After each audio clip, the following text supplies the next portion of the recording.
চলে আসছি বিরুলিয়া ব্রিজে। বিরুলিয়া ব্রিজে আসলে অনেকদিন পর আসলাম।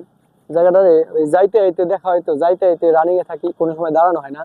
আর সকাল টাইম আসলে দাঁড়ায় কোনো লাভ নাই, সকাল টাইম মজা লাগে না বিষয়টা, মানে বিকেল টাইম এখানে অনেক লোকজন থাকে আর মজা লাগে, কিন্তু সকাল টাইম অতটা মজা লাগে না। বাট আজকে দাঁড়ায় বললাম একটু সকাল টাইমে, মানে রোদটা ভালো লাগতেছে, রোদের একটু ফিল নিতেছি।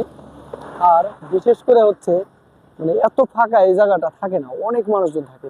দেখতে পারেন এদিকে কিন্তু পুরা ক্ষেত খামার করছে, ওই যে ধান ক্ষেত টান ক্ষেত। আর নিচে হলো তুরাগ নদী।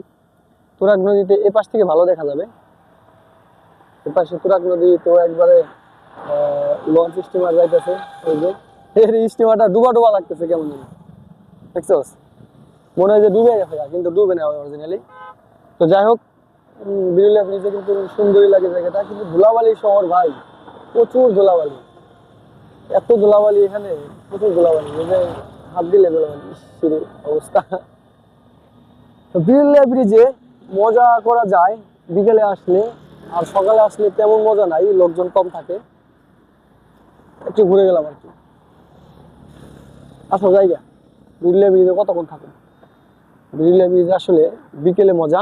বিকেলে আমরা একদিন আসবো, বিকেলে আসার পরে মজা করবো।